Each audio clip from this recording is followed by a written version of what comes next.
You don't owe anybody nothing. You don't owe your person that you're with, that you took back, your ex, you don't owe his family nothing. You don't owe his friends nothing. You don't owe their kids nothing. Even if they're not your kids, you don't owe nobody nothing. At the end of the day, when your ex dumped you and left you for somebody else, they decided to come back. You still love them, so you wanted to work it out. And now you feel like you owe his family something. What the fuck do you owe his family? What do you owe his family? This works for men or women. If you're gay, straight, married, it doesn't matter. Roles can always be reversed when you're watching my show. So I'm reading this message, and you don't owe their family nothing. You don't owe his mother, his father, his grandmother, his auntie, his cousin, his kids. It doesn't matter. So this person wrote into me, right? I'm trying to get it out. I'm so excited, everybody. I hope everybody's doing good on this Monday night in Rochester, New York. It is a beautiful Monday evening. It is 5:15 people in Rochester. Car Chronicles, I hope you all are doing good. Your girl is. And I just got to answer these because they've been on my mind. So you don't owe your ex's family fucking nothing, okay? What do you owe them? Them leaving you, cheating on you for someone else? What do you owe them? All the times you called, they knew what was going on. They're tee-hee-heeing in your face, and when they see you, that they know what the fuck this person's doing. You don't owe anybody anything. Now, this person said, well, I've been with them and I help with their kids. When you were together, you helped with their kids. But if you're not together and their kids are grown, and I'm talking about over the age of 16, 17, 18, 19, you don't owe anybody a motherfucking thing. I don't care what anyone tells you. Stop feeling fucking guilty. Were you feeling guilty when they cheated on you? Were you feeling guilty when they dumped you for somebody else? Don't have me tell it, and I will keep it real with you. Must be 18 years of age just to clear my conscience, because you know I'm about to get into this one. I'm about to get on your ass about this. You don't owe nobody nothing. So if someone's coming to you telling you stuff and you feel like you owe them something, that's mastermind manipulation.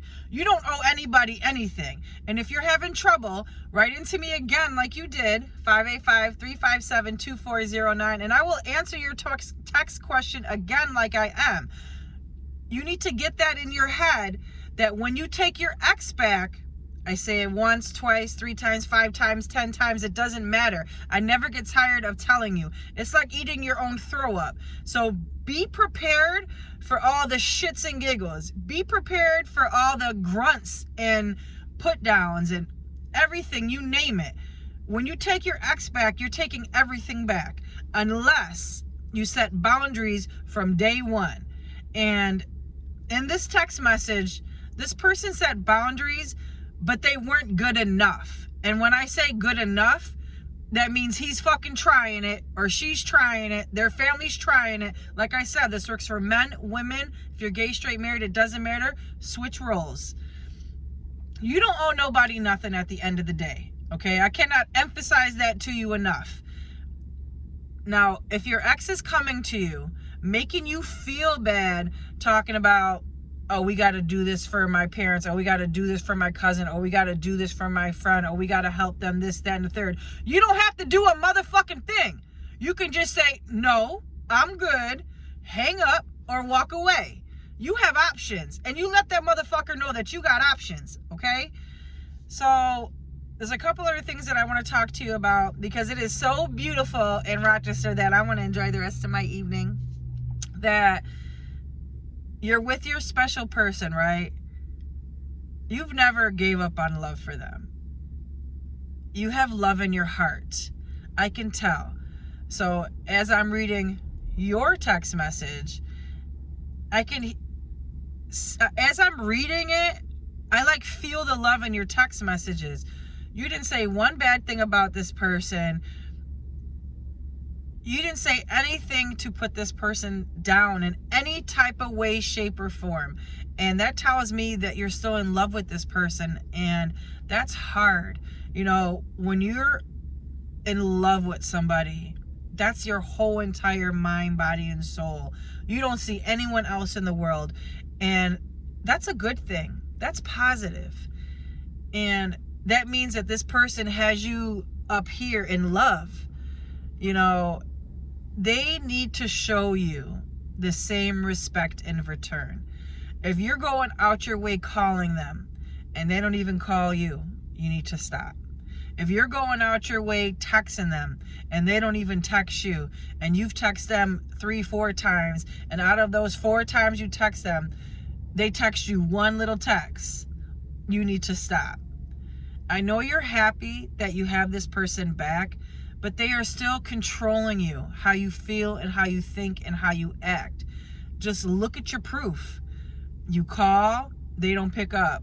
You call again, you leave a message, then they respond to you in a text message instead of picking up the phone and calling you back like a grown-ass adult, because that's what we are when you're watching my channel. We are grown folks here. And that sucks, you know? So you just need to make sure that the choices you make from this day forth are nothing but positive and beneficial for you, because you're not married to this person, because you would have told me in your text. I feel that you are so deeply in love with this person that it's going to take forever for you to realize that you are the prize, that you are important, that you call the shots, because you just need to think for a minute. They came back to you. They called you. They texted you. They told you that they wanted to work things out. Now, if you're going back to your ways, stalkerish, obsessive, compulsively calling, compulsively texting, just showing up, not giving them a chance to breathe or come to you, you're going to push them away again. And that's hard to hear.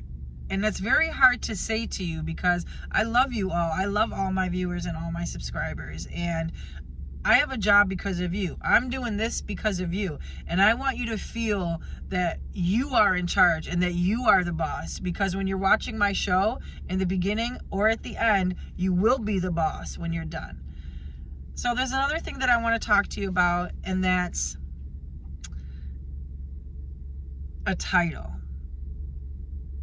So if you're with that person and you guys are out together or around family, and let's say it's been 2-3 months and you're heavy with this person, okay?